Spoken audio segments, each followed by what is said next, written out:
What's up, guys? Today we're going to be talking about 5 reasons why you should buy the OnePlus 9 in 2022. I think this is an excellent buy for 500 bucks. So this phone has come down around that 500 bucks for the new and refurbished model. You can get it a little bit cheaper as well too. I think this is an amazing deal. So let's go over 5 things that I really like about this phone. The first thing is definitely going to be the display on this phone. You have a fluid AMOLED display. It's 120 hertz. It's a completely flat display. HDR10. It gets up to 1100 nits peak brightness at 6.55 inches. It is also a 1080p panel, 402 for the PPI.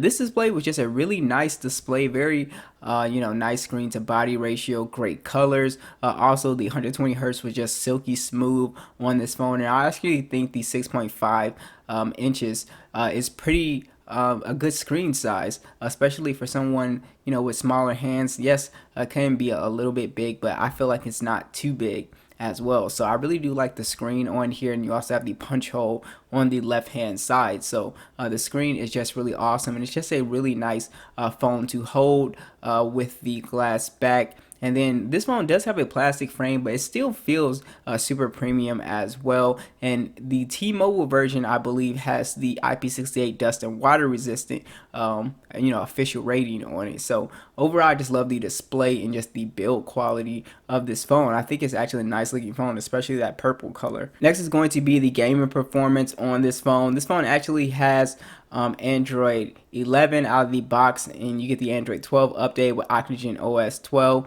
You guys know Oxygen OS, one of my favorite skins for Android. This phone also has the Snapdragon 888 processor with the Adreno 660. This phone is a performance beast. It is extremely smooth and very fast if you're bouncing in and out of applications, and also gaming performance on here is going to be top notch. There's nothing that this phone won't be able to max out. So performance on here for, again, that $500 price point, that's pretty amazing to get Snapdragon 888 processor for that price point.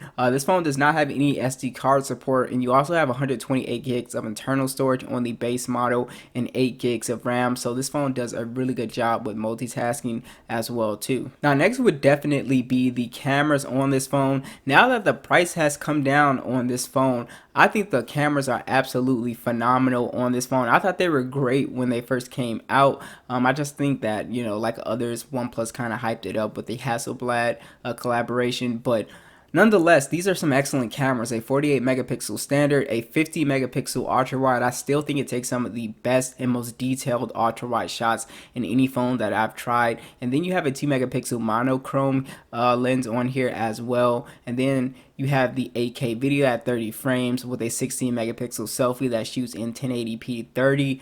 Overall image quality, like I said, was top notch. It's definitely flagship quality photos, very good detail, dynamic range, great color signs.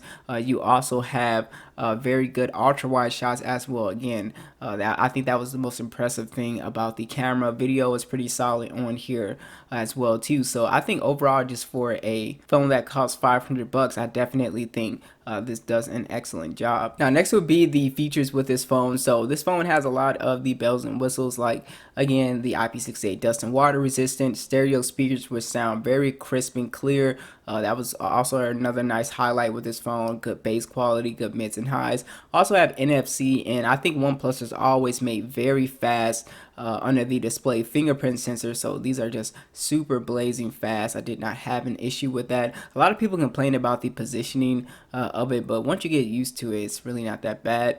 And also, this phone came with a charger in the box for a flagship phone. As you guys know, with Samsung, Apple, and I think a few others, they're leaving the chargers out the box. This has the 65-watt charger in the box. That is definitely worth mentioning. That is a huge deal to me. So you also have the 15-watt wireless charging as well too.